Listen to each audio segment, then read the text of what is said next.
비유로 보는 하나님 나라 네 번째 강의 시간입니다. 행복이라고 하는 찬양을 듣게 되었는데 가사가 참 좋았습니다. 그래서 여러분들에게 좀 읽어드리고 싶은데요. 이렇습니다. 화려하지 않아도 정결하게 사는 삶, 가진 것이 적어도 감사하며 사는 삶, 내게 주신 작은 힘 나눠주며 사는 삶, 이것이 나의 삶의 행복이라오. 눈물 날 일 많지만 기도할 수 있는 것, 억울한 일 많으나 주를 위해 참는 것, 비록 짧은 작은 삶 주 뜻대로 사는 것, 이것이 나의 삶의 작은 행복이라오. 이것이 행복이라오. 세상은 알 수 없는 하나님 선물. 이것이 행복이라오. 하나님의 자녀로 살아가는 것, 이것이 행복이라오. 여러분, 이 행복을 누리고 계십니까? 하나님의 자녀들이 누리고 살아야 할 이 행복을 누리고 사십니까? 가진 것이 적어도 감사할 수 있고, 내게 주신 힘이 좀 부족하지만 그것이 다른 사람들과 기꺼이 나눌 수 있다면, 눈물 날 일 많죠 그래도 기도할 수 있다면, 억울한 일 있지만 그것을 잘 견뎌낼 수 있다면 행복할 수 있지 않겠습니까? 어떤 사람이 이와 같은 행복을 누릴 수 있겠습니까? 우리의 삶이 하나님의 선물, 하나님의 은혜라고 하는 사실을 가슴 깊이 깨닫고 사는 사람입니다. 본문의 말씀은 대단히 유명한 말씀이기도 한데 포도원 품꾼의 비유다라고 알려져 있는 말씀입니다. 이 나라 역시 하나님 나라에 관한 비유의 말씀인 것입니다. 1절 말씀, 천국은 마치, 천국에 대해서 얘기한다는 것이죠. 천국은 마치 품꾼을 얻어 포도원에 들여보내려고 이른 아침에 나간 집주인과 같으니, 포도원은 하나님 나라를 의미하는 것이고, 포도원 집주인이 누구가 있습니까? 하나님 나라를 통치하시는 주인, 바로 하나님이신 것입니다. 그 품꾼들은 하나님 나라를 섬기라고 부르신 사람들, 바로 우리들을 말하는 것입니다. 주님께서 이 비유를 통해서 무엇을 말씀하고 계시는 것인가? 하나님 나라의 주인, 하나님이 어떤 분이신가? 그리고 하나님께서 그 나라를 어떤 원리로 통치하시는가? 이것을 보여주기 위함인 것입니다. 하나님께서 어떤 분이시고 또 그 나라를 어떤 원리로 통치하시겠습니까? 그것이 바로 은혜라고 하는 원리인 것입니다. 근데 본문 말씀을 보면 이 은혜라고 하는 원리가 꼭 모든 사람에게 환영받는 것은 아니다라고 하는 사실을 알 수 있게 됩니다. 포도원 주인은 아침 일찍 장터에 나가서 포도원에서 일할 일꾼들을 찾았습니다.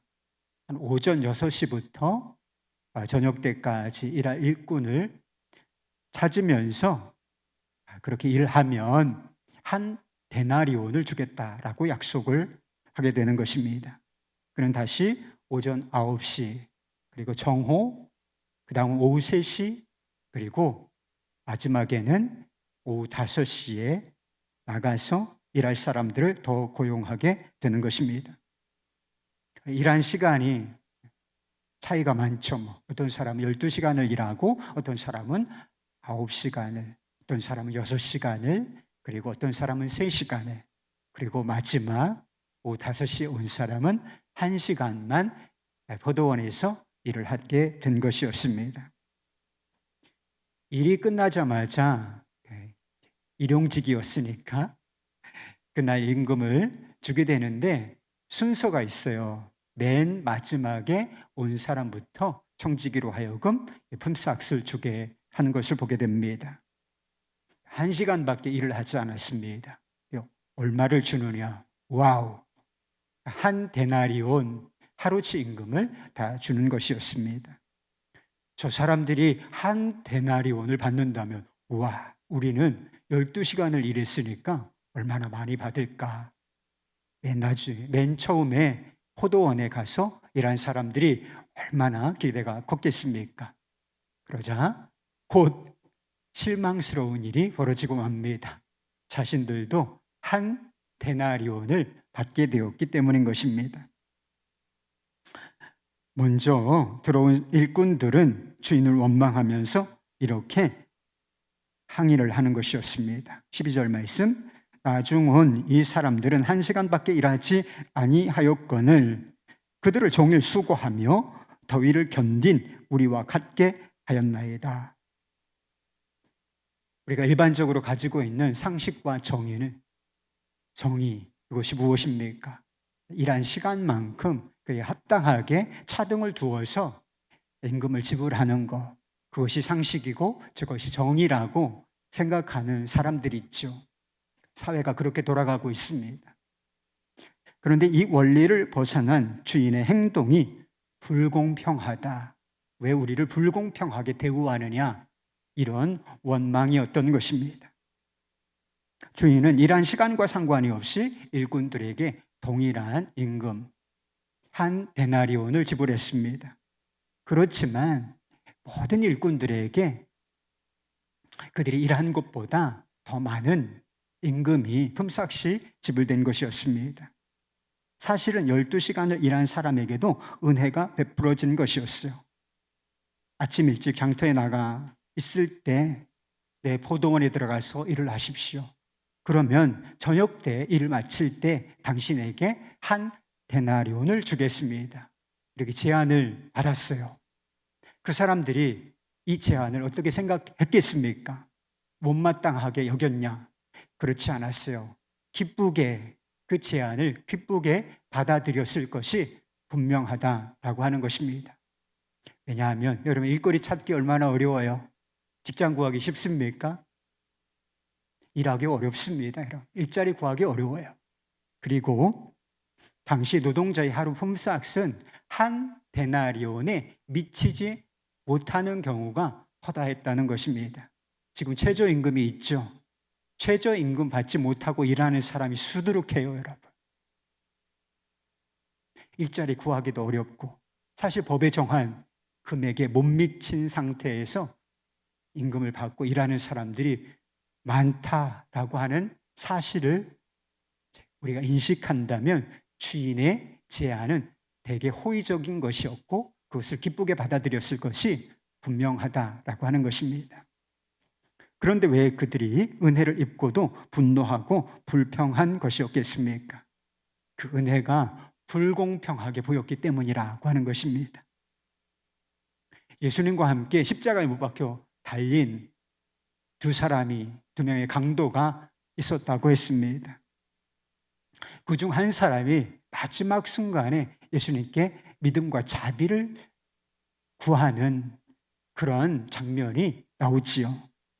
예수여, 당신의 나라에 임하실 때에 나를 기억하소서. 이 흉악한 죄인, 십자가에 달렸으니까 얼마나 흉악한 죄인이에요. 이 사람이 구원을 받았겠습니까? 그렇습니다.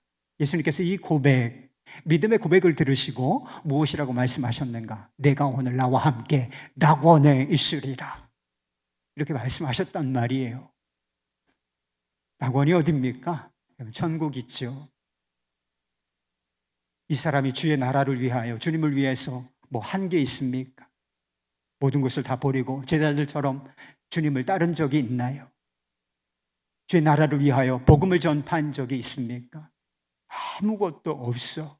그 마지막 순간에 자비를 구한 거, 그거밖에는 없다는 거예요.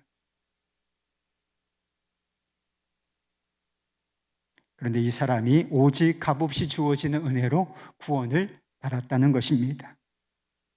사도 바울은 회심한 이후에 하나님 나라를 위하여 자신의 삶 전부를 다 드린 사람이었습니다. 고난과 박해를 불사하며 복음을 전파하는데 몸을 들이고 마음을 들이고 시간과 열정을 다 쏟아부은 그런 사람이라고 하는 사실을 우리는 잘 알고 있습니다. 고린도후서 11장에 보면 사명에 헌신하면서 얼마나 많은 어려움을 겪고 고난과 박해를 겪었는지를 알 수가 있어요. 내가 이런 위험, 저런 위험 다 겪었다. 이렇게 말하는 장면이 나옵니다. 사도 바울이 구원을 받았겠습니까? 물론이지요. 사도 바울은 무엇으로 구원을 받았을까요? 그 역시 값없이 주어지는 은혜로 말미암아 구원을 받은 것이었습니다. 십자가의 강도, 한편의 강도와 이 사도 바울이 받은 구원이 다를까? 차이가 있는 것일까? 그렇지가 않습니다, 여러분.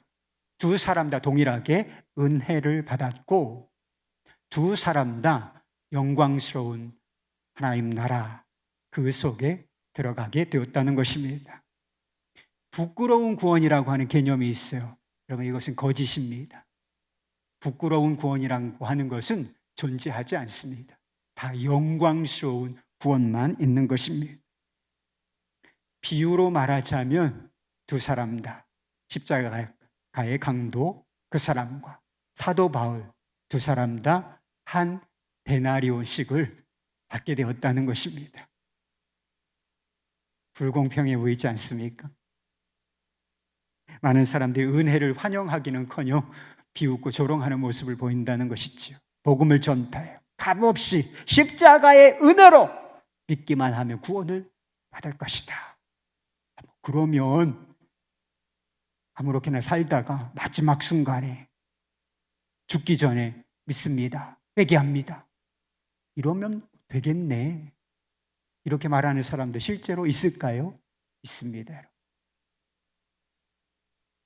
다른 종교의 구원의 원리는 다 행한 대로입니다. 행한 대로 받는 거예요. 행한 대로 구원을 받고 구원에 있어서도 다 행위의 수준이 다르니까 쌓은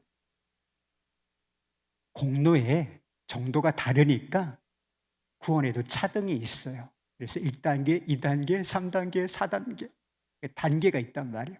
극락이 어디예요? 가장 위에 있는 단계인 것입니다. 최고로 기쁘고 최고로 좋은 행복을 누리는 그런 장소. 그런데 극락 밑에 뭐가 있다는 거예요? 밑에 순서대로 있다는 거예요. 행위에 따라서.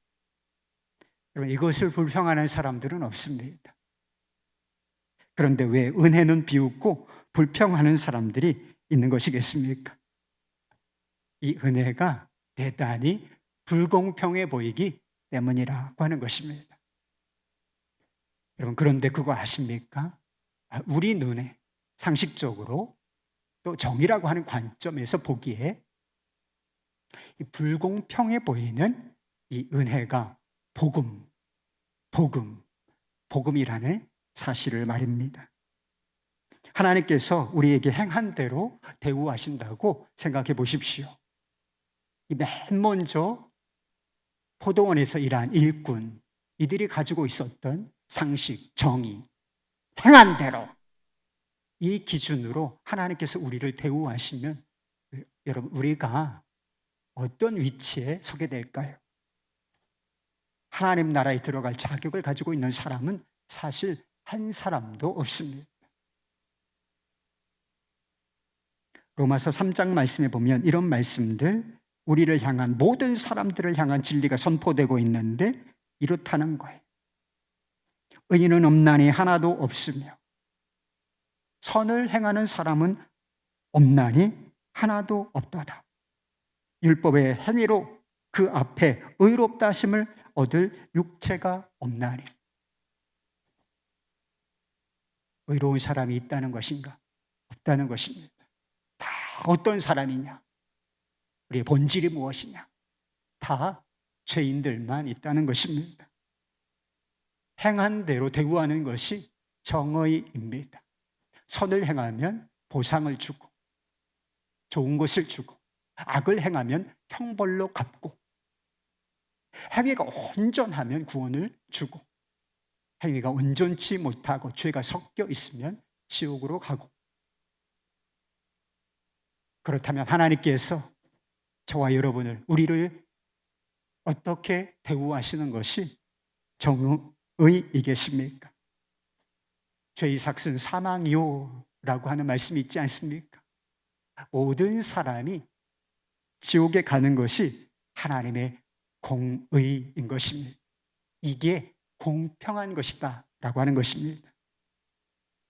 행함과 정의라고 하는 기준으로만 보면 십자가의 강도만 지옥에 가야 하는 것이 아닙니다.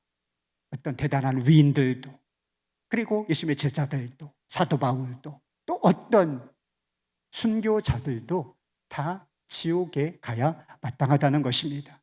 그것이 공평한 것이다 라고 하는 것이지요. 포도원 주인이 정의를 무시한 것인가? 그렇지가 않습니다. 먼저 온 일꾼들에게 약속했던 한 데나리온을 주었다는 거예요. 주인이 잘못한 것이 있습니까? 약속을 위반한 것이 있나요? 없잖아요. 약속한 것을 그에게 주었어요.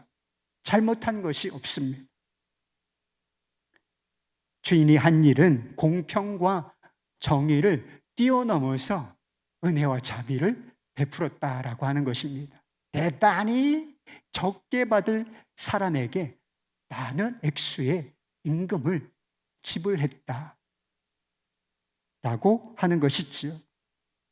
엄밀하게 말하면 일을 시킬 필요가 없는 사람을 불러 일을 시켜서 그에게 품삯을 주었다라고 하는 것입니다. 왜 그가 이렇게 행동했겠습니까? 일을 하지 않으면 그들에게 딸려있는 식솔들이 그날을, 그 이후를 굶어야 한다라고 하는 사실을 너무나 잘 알고 있었기 때문이라고 하는 것입니다. 긍휼한 마음이죠. 긍휼한 마음이 풍성하고 넘치도록 그들에게 품삯을 주게 했다는 것입니다.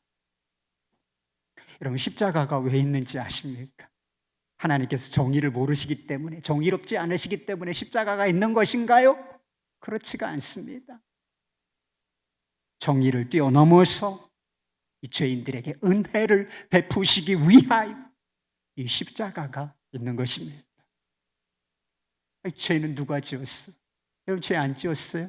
지금까지 살아오면서 수없이 많은 죄를 행위로 짓고 마음으로 짓고, 사실 있잖아요.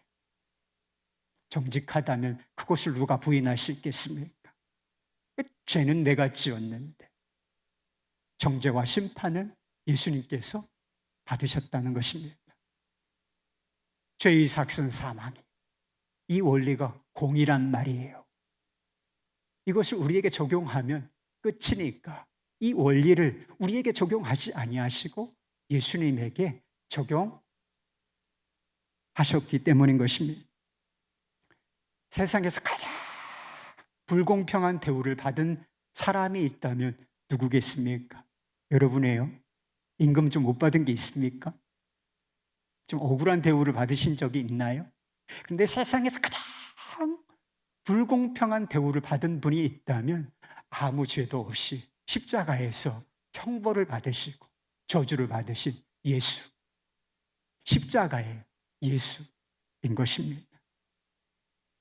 예수님께서 그렇게 불공평한 대우를 받으셨기 때문에 그 대가로서 우리가 아무 자격이 없지만, 공로가 없지만 하나님께서 구원이라는 선물, 그 은혜를 베풀어 주실 수가 있었다라고 하는 것입니다. 이 십자가를 바라보는 눈, 이것이 열려야 하나님이 얼마나 선하시고 이 하나님의 자비와 긍휼이 얼마나 풍성한지를 비로소 이해할 수가 있게 되는 것입니다. 이 오직 은혜로, 값없이 주어지는 은혜로만 구원을 얻는다, 이것이 얼마나 위대한 진리고 축복인지를 비로소 우리가 깨달을 수 있게 되는 것입니다. 자격과 행위와 공로와 아무 상관이 없어요. 그 어떤 사람도 영적으로 굶어 죽지 않을 수 있게 되었습니다. 이제 때는 늦었어, 막차는 떠나버렸어, 아무도 늦었다고 절망할 필요가 없게 되었습니다. 그거 가지고 모자른데? No! 안 돼! 이렇게 거절당할 것을 그 어떤 사람도 두려워하지 않을 수 있게 된 것입니다. 그저 믿음이라는 빈손을 내밀기만 하면 완전한 용서와 구원이라는 선물을 받게 된 것입니다. 행위로 공로로 따지면 지옥에 갈 수밖에 없는 사람들에게 말입니다. 그리스도인들은 놀라운 은혜를 받은 사람들입니다. 구원을 받은 이후에 우리가 하나님 통치 아래 하나님 나라 속에서 살고 있지요. 그때도 마찬가지예요. 우리가 하나님의 나라를 위하여 무엇을 했든지 비교할 수 없는 은혜를 이미 받았고 또 받고 있는 것입니다. 그런 말씀이 있죠. 로마서 14장에 하나님의 나라는 먹는 것과 마시는 것에 있는 것이 아니요 오직 성령 안에 있는 의로움과 평강과 기쁨이라. 하나님 나라 속에서 살고 있는 사람들의 특징이 있는데 그게 거룩함이라는 것. 그것이 평강이고 그것이 기쁨이라는 것입니다. 그럼 구원받았는지 하나님 나라 속에서 살고 있는지 알아볼 수 있는 기준이 바로 이거예요. 우리의 삶 속에, 우리의 마음 속에 의와 평강과 기쁨이 있는가? 이것이 원리인데 왜 우리의 마음 속에는 그것이 없는 것인가요? 왜 그 자리를 원망과 불평, 짜증이 대신하고 있는 것입니까? 교회가 어떤 것이죠? 은혜 받은 사람들이 모인 공동체, 하나님 나라 공동체, 이게 바로 교회입니다. 은혜 받은 사람들이 모였으니 얼마나 따뜻하고 그리고 행복한 공동체여야 하겠습니까? 이론적으로 그렇죠. 이론적으로 그래요. 여기도 은혜 받은 사람, 저기도 용서받은 사람, 저기도 이해할 수 없는 사랑을 받은 사람. 우와, 우리가 다 이렇게 은혜를 받은 거 아니야? 지옥 간 사람들이 다 은혜를 받았다니.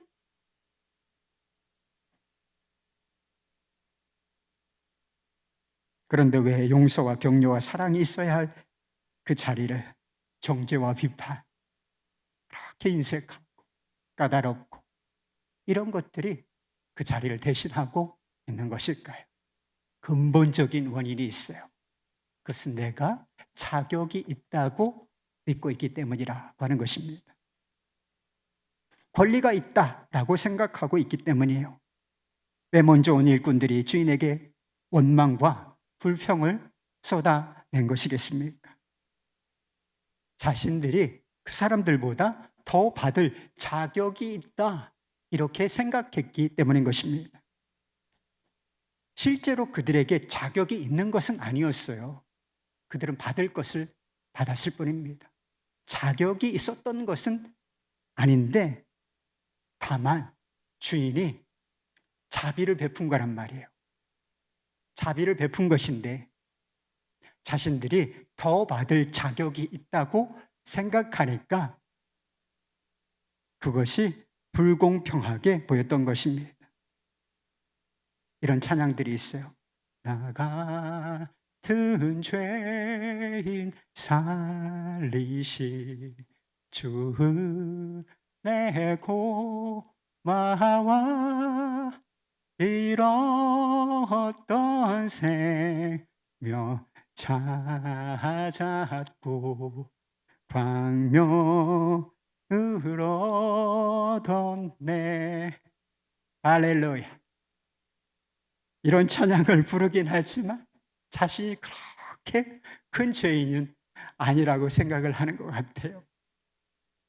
그러니까 은혜를 받았다 알기는 알죠. 그런데 은혜 받은 감격이 실제로는 없는 거예요.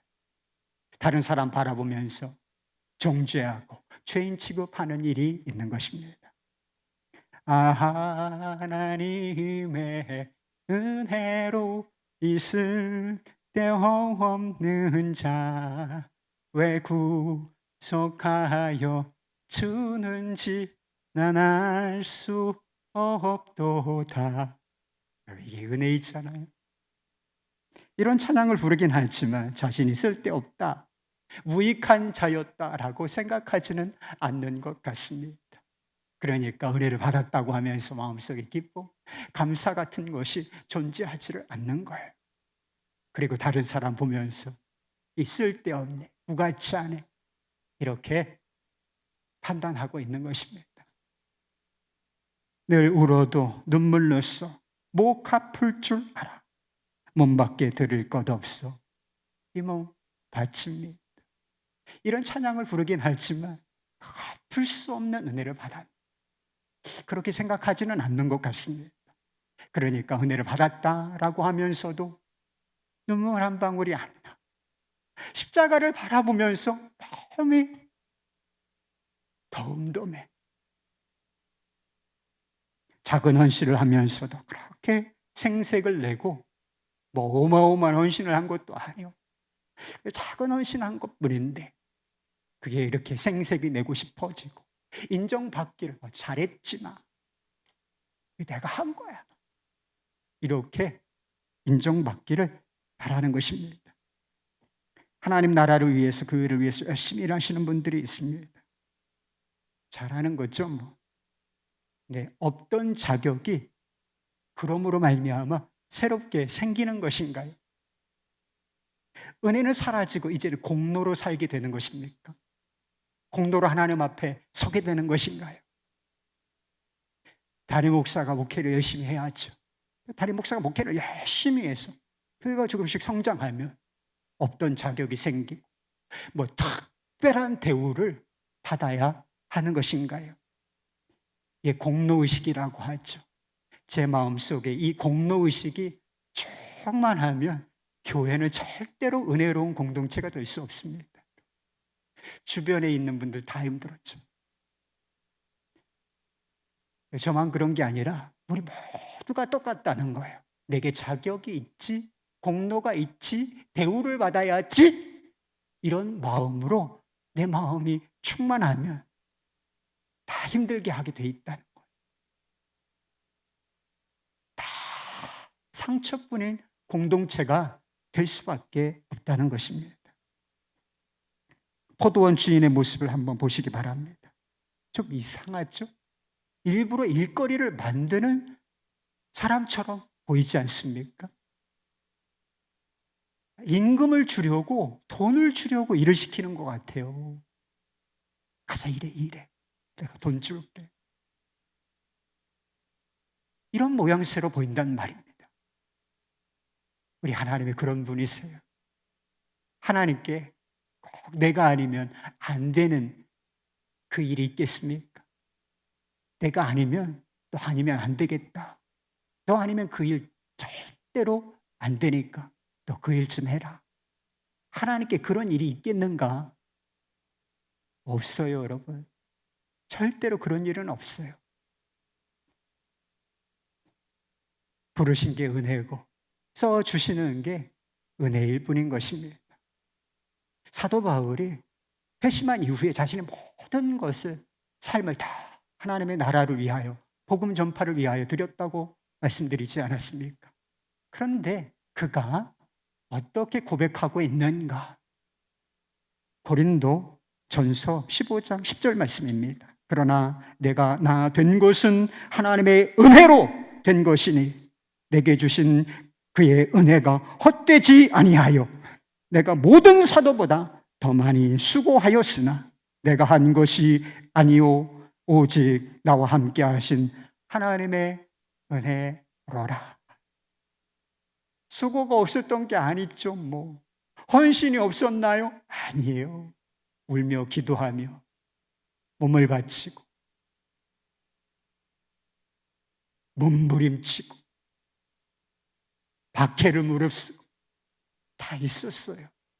그런데 결국 남은 게 은혜라는 거예요. 죄인 중에 괴수를, 요 앞에 그런 표현이 나와요. 죄인 중에 괴수를 불러 구원하신 은혜, 나 같은 자를 사도라 칭하여 주신 은혜, 하나님의 일에, 복음 전파에 써주신 은혜, 복음을 전파할 때 그것이 열매 맺게 하신 은혜, 은혜뿐이도다. 그가 자랑할 것이 무엇이었는가? 오직 하나님의 은혜만 자랑하는 모습을 보인다는 것입니다. 그럼 무엇이 잘 된 거예요? 뭐가 잘 된 거예요? 무엇을 했든지 주님, 은혜만 담으면 잘 된 것입니다. 우리 마음속에 감사, 이것만 남으면 잘 된 거예요. 그것이 우리가 누릴 행복인 것입니다. 우리가 은혜라고 하는 원리를 대할 때 놓치지 말아야 할 중요한 한 가지 사실이 있어요. 은혜는 결코 비교 대상이 아니라는 사실입니다. 왜 일찍 온 일꾼들이 그렇게 불평한 것일까요? 다른 사람들과 비교했기 때문인 것입니다. 자신들도 받아야 할 것 이상을 받았음에도 불구하고 다른 사람과 비교하니 왜 이렇게 적게 주는 것입니까? 이건 불공평한 처사입니다. 이렇게 따지고 들었던 것입니다. 그때 주인이 이렇게 말하지요. 14절 15절 말씀. 내 것이나 가지고 내 것이나 가지고 가라. 나중 온 이 사람들에게 너와 같이 주는 것이 내 뜻이니라. 내 것을 가지고 내 뜻대로 할 것이 아니니. 하나님의 은혜로 얻은, 우리가 은혜로 구원을 얻었잖아요. 이거는 결코 비교 대상이 아닙니다. 우리가 구원의 은혜만 받은 것이 아니라 다른 모든 은혜를 받았지요. 그러나 그 은혜도 다른 사람들과 비교해서는 안 됩니다. 비교 대상이 아니라는 것입니다. 은혜를 주시는 것은 어떤 사람에게 어떤 은혜를 주시는가? 이것은 전적으로 하나님의 권리에 속한 것이고, 내가 그리스도 안에 있다면 한 사람도 예외 없이 족한 은혜, 충분한 은혜를 받았기 때문인 것입니다. 한근영 사모님이라는 분이 나는 같이 살기로 했다, 이런 책을 썼어요. 남편 목사님도 암 환자이고 친구 중에 암에 걸린 분이 계신 모양인데 친구와 대화를 한 상황을 기록해 놓으셨어요. 조금 긴데 읽어드리고 말씀을 마치도록 하겠습니다. 조 목사님도 민성이도 하루아침에 병이 싹 나으면 너무 좋겠지만, 그리고 하나님은 때로 그렇게 역사하시지만, 만약에 그렇게 하지 않더라도 하나님은 날마다 머리카락 한 올만큼씩 낫게 하실지도 몰라. 두 번째 수술을 받고 났을 때 하나님께서 내게 은혜 입은 자야 라고 하시더라고. 그 음성을 듣고 내 병이 다 낫나 했어. 그런데 아니잖아. 나는 안병동에서도 지극히 심각한 사람 중 하나였잖아. 수술을 받느라 갈랐던 배가 아무는데도 너무나 오래 걸렸고, 그때 내 옆 침대에 누워있던 어떤 사모님이 장로님, 걱정하지 않으셔도 돼요. 저는 완전 초기일 때 암이 발견되었고 덕분에 깨끗하게 제거되어서 재발 위험도 별로 없대요. 하나님의 은혜예요. 이런 통화를 하시더라고. 그 말을 옆에서 듣자니 눈물이 막 쏟아지더라. 하나님께 물었어. 하나님, 저런 게 은혜지요. 암이 발견되더라도 초기에 발견되고 치료를 해도 싹 낫는 거. 나는 말기일 때 암이 발견된 데다가 치료도 더딘데 왜 제게 은혜를 입은 자라 하시나요? 그런데 이제 와서 그 대답을 알겠는 거야. 은혜는 비교가 아니라는 거지.